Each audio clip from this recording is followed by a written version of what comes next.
Welcome to kethana.vlogs. இன்னைக்கு நம்ம கிச்சன்ல சுவையான சொரக்காய் பொரியல் பண்ண போறோம். இது ப்ரொசீஜர் டிஃபரெண்டாவும் டேஸ்ட் செம்மையாவும் இருக்கும். அதுக்கு என்னென்ன பொருள் தேவைன்னு பார்க்கலாம். ஒரு பெரிய வெங்காயம், எண்ணெய் 2 டேபிள் ஸ்பூன்,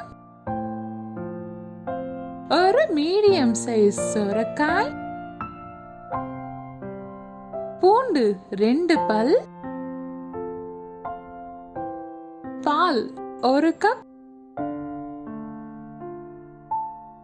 எள்ளு 2 டேபிள் ஸ்பூன், தாளிக்கிறதுக்கு தேவையான பொருள் உப்பு தேவைக்கேத்த அளவு, மஞ்சள் தூள் 1/2 டேபிள் ஸ்பூன், மிளகாய் தூள் 1 டேபிள் ஸ்பூன், கொத்தமல்லி இலை 1 கைப்பிடி அளவு, கறிவேப்பிள்ளை தாளிக்கிறதுக்கு தேவையான அளவு. இது செய்ய ஸ்டவ் மேல ஒரு தாளிக்கிற கடாய் வச்சுக்கோங்க. அதுல 2 ஸ்பூன் எள்ளு போட்டுக்கோங்க. இதுக்கு வெள்ளை எள்ளும் யூஸ் பண்ணலாம். என்கிட்ட வெள்ளை எள்ளு இல்ல, அதனால நான் கருப்பு எள்ளு யூஸ் பண்றேன். எள்ளு நல்லா பொரிஞ்சு வருது. இந்த டைம்ல ஸ்டவ் ஆஃப் பண்ணிட்டு இது நல்லா ஆறின பிறகு இது மிக்ஸில போட்டு பவுடர் ஆக்கிக்கோங்க.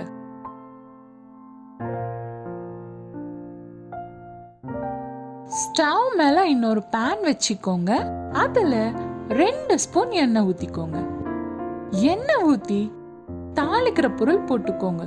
இந்த தாளிக்கிற பொருள்ல கடுகு, ஜீரகம், உளுந்து, கடலைப்பருப்பு இதெல்லாம் இருக்கு. இது நல்ல எண்ணெயில வறுத்துக்கோங்க. இப்ப இதுல கறிவேப்பிள்ளையும் போட்டுக்கோங்க. கறிவேப்பிள்ளை போட்டு நல்லா வறுத்துக்கோங்க. கறிவேப்பிள்ளை நல்லா எண்ணெயில பொரிஞ்சு வரட்டும். இதுல நம்ம பொடியா நறுக்கி வச்ச ஒரு வெங்காயம், 2 பல் பூண்டு போட்டுக்கணும். போட்டு வெங்காயத்தை வதக்கிக்கோங்க.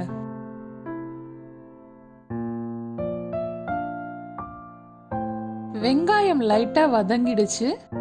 இப்ப இதுல நம்ம தோல் சீவி சின்ன சின்னதா கட் பண்ண சொரக்காய் பீசஸ் போட்டுக்கணும்.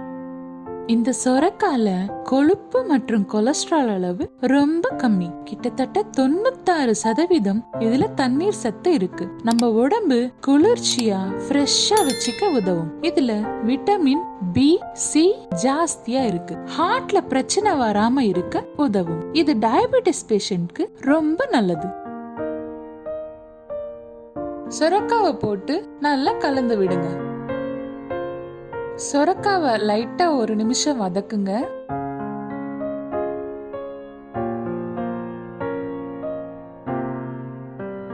இப்போ இதுல தேவைக்கேத்த அளவு உப்பு போட்டுக்கோங்க.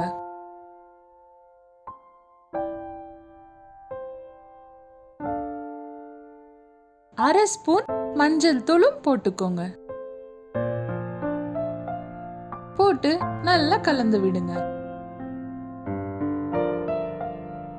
இது ஒரு 2 நிமிஷம் நல்லா வதங்கட்டும்.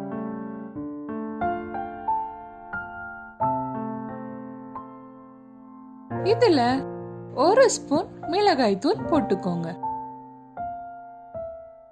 மிளகாய் தூள் போட்டு நல்லா கலந்து விடுங்க. இப்போ 1 கப் பால், 1/2 கப் தண்ணி ஊத்திக்கோங்க.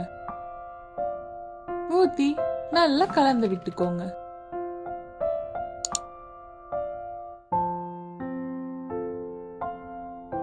இது நல்லா கலந்து விட்டு உப்பு ஒரு வாட்டி செக் பண்ணிக்கோங்க. இது மூடி வச்சு ஒரு 5 நிமிஷம் மீடியம் ஃப்ளேம்ல குக் பண்ணுங்க. சொரக்காய் நல்லா வெந்துடுச்சு பாருங்க. இது நல்லா கலந்து விட்டுக்கோங்க. இப்ப இது மூடி போடாமலேயே நல்லா வதக்கி விடுங்க. சொரக்காய் நல்லா கிட்ட வந்துடுச்சு. இப்ப இதுல நம்ம பொடியாக்குன எள்ளு போட்டுக்கணும். போட்டு நல்லா கலந்து விட்டுக்கோங்க. இப்ப கடைசியா பொடியா கட் பண்ண கொத்தமல்லி இலைய தூவிக்கோங்க. கொத்தமல்லி இலைய தூவி நல்லா கலந்து விட்டுக்கோங்க. நம்ம சொரக்காய் பொரியல் சூப்பரா ரெடி ஆயிடுச்சு. இது ஒரு சர்விங் பவுல்ல எடுத்து சர்வ் பண்ணிக்கோங்க. நம்ம சுவையான ஈஸியான சொரக்காய் பொரியல் ரெடி. இது சாப்பாடு கூட சப்பாத்தி கூட சூப்பரா இருக்கும். மறக்காம ட்ரை பண்ணி பாருங்க. தேங்க்ஸ் ஃபார் வாட்சிங். மறக்காம என் சேனலுக்கு சப்ஸ்கிரைப் பண்ணுங்க.